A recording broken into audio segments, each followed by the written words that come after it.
Hola, muy buenas. Vamos a empezar el tema de probabilidad. En este tema vamos a dar una serie de puntos, los cuales veis a continuación. En primer lugar, veremos las técnicas de recuento o combinatoria. En segundo lugar, trataremos con los experimentos aleatorios. Más tarde, en el punto 3, veremos los sucesos y los tipos que existen. A continuación, en el punto 4, veremos las operaciones que podemos realizar con los sucesos. En el punto 5, veremos la frecuencia de un suceso. Esto lo relacionaremos en el punto 6 con la probabilidad. En el punto 7 calcularemos las probabilidades a partir de la regla de Laplace. Y terminaremos el tema en el punto 8 viendo los experimentos aleatorios compuestos. En concreto veremos el uso de diagramas en árbol para resolver problemas de probabilidad compuesta. Este tema es bastante novedoso para nosotros, así que comenzaremos dando las definiciones básicas para más tarde llegar hacia los problemas de probabilidad. Veremos esto paso a paso.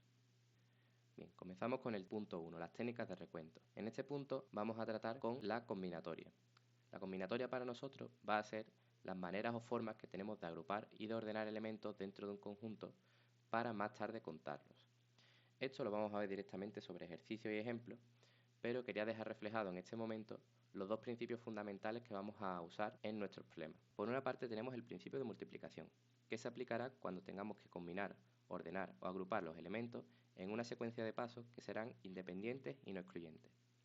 Por otro lado, tenemos el principio de adición, que se aplicará cuando esta combinación u ordenamiento de los elementos se hará de una manera dependiente y excluyente. La diferencia entre estos dos principios reside en la manera en la que tenemos de ordenar los elementos. Veamos un ejemplo del principio de multiplicación. Supongamos que tenemos 3 camisetas, una blanca, una negra y una gris, 2 pantalones, vaqueros y cargos, y 2 pares de zapatos, botas y chanclas. Nos preguntamos de cuántas maneras diferentes podemos vestirnos. En este caso, como vemos, las decisiones son independientes.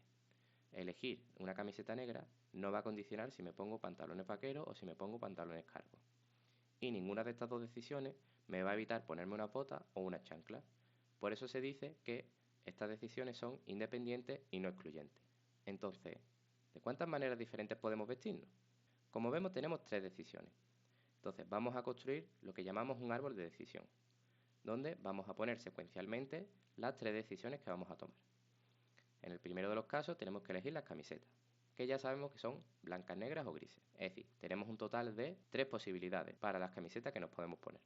Una vez que hemos decidido la camiseta que nos vamos a poner, sea del color que sea, tenemos que elegir qué pantalones nos vamos a poner. Entonces, nos podríamos poner una camiseta blanca con unos vaqueros o una camiseta blanca con los pantalones cargos. Lo mismo ocurriría con el caso en el que nos pusiésemos una camiseta negra o en el caso en el que nos pusiésemos una camiseta gris. Vemos que, por lo tanto, de las 3 primeras posibilidades pasamos a 6 posibilidades, una vez que nos hemos puesto tanto la camiseta como el pantalón.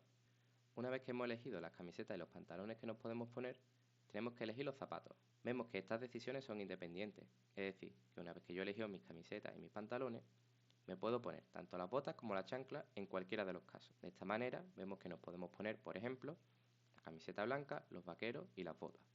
O la camiseta blanca, los vaqueros y las chanclas. De igual manera nos podríamos poner, por ejemplo, la camiseta gris, los pantalones cargos y las botas. En este caso tendríamos un total de 12 posibilidades. Vemos entonces que aquí, al ser decisiones que no dependen una de las otras y que no se excluyen, es decir, que una vez que elegimos una camiseta podemos elegir cualquier pantalón y después podemos elegir cualquier zapato, se aplicaría en este caso el principio de multiplicación, que como su nombre indica, lo que hace es multiplicar cada una de las posibilidades en cada uno de los pasos en los que tomamos decisiones. Es decir, multiplicamos las 3 opciones que tenemos como camiseta, las 2 opciones que tenemos de pantalones y las 2 opciones que tenemos de zapatos, dando por tanto las 12 posibles combinaciones que vemos en este diagrama. Veamos ahora un ejemplo del principio de adición. Este se diferencia del anterior, como comentábamos, en que las decisiones sí van a ser dependientes y excluyentes. Es decir, en este caso, una vez que tomemos una decisión, otras quedarán como imposibles. Veámoslo en el ejemplo. Supongamos que quiero ir a ver una película a Sevilla y tengo la opción de ir en coche o ir en bus. Supongamos que para el caso del coche puedo ir en el coche de Antonio o en el de Blanca. Y para el caso del autobús, puedo ir en el autobús de las 5 o el autobús de las 6 de la tarde. ¿De cuántas formas diferentes puedo ir a Sevilla? Bueno, pues en este caso las decisiones sí que son dependientes y excluyentes, puesto que si voy en coche, ya no voy a ir en bus. Y si voy en bus, no voy a ir en coche. Además, si voy en el coche de Antonio, no voy en el de Blanca. Y viceversa. Y lo mismo ocurre con el autobús. Si decido ir en el autobús de las 5, no voy a ir en el de las 6. y viceversa. Entonces, ¿de cuántas maneras diferentes puedo ir a Sevilla? En este caso se aplica el principio de la suma. Tengo dos posibles formas de ir en coche y dos posibles formas de ir en bus. En total, tengo 4 posibilidades para desplazarme a Sevilla. Como vemos, en este caso, el tomar decisiones que son excluyentes nos impiden construir el árbol que veíamos en el principio de multiplicación. En este caso, tenemos que contar las distintas posibilidades y sumarlas, dándonos un total de 4. Bien, paramos en este momento. Os dejo un par de ejercicios. Me gustaría preguntaros de cuántas formas diferentes puedo hacerme un bocata si tengo 2 tipos de pan, 3 especias, 4 rellenos y 5 salsas a mi elección.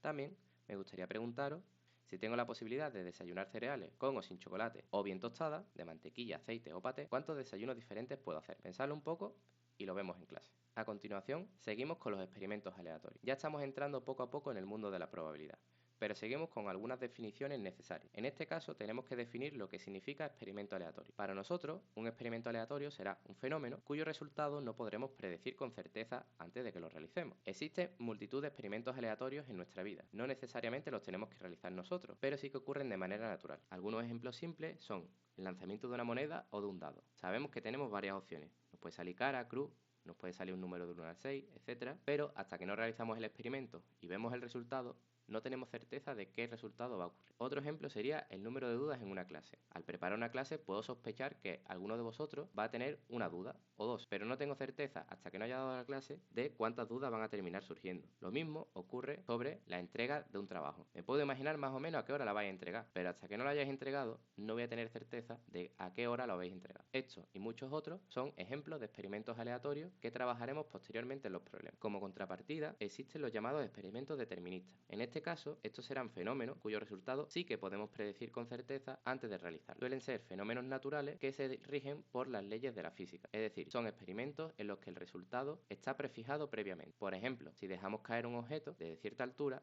el tiempo que va a tardar en caer no es un fenómeno aleatorio, sino que viene descrito por las leyes de la cinemática. En este tema, nosotros trabajaremos principalmente con los experimentos aleatorios. Los experimentos deterministas los trabajaréis en la asignatura de física y química y también en matemáticas, pero no durante este tema. En resumen, en este vídeo hemos tratado las técnicas de recuento con el principio de multiplicación y el principio de la suma, y hemos dado las definiciones de los experimentos aleatorios, que serán en los que nos centraremos en los próximos vídeos. En concreto, veremos los sucesos, los tipos que existen y las operaciones que podemos realizar entre ellos. Con esto terminamos este primer vídeo de probabilidad. Me podéis hacer llegar cualquier duda. Nos vemos en el siguiente vídeo y en clase. ¡Hasta luego!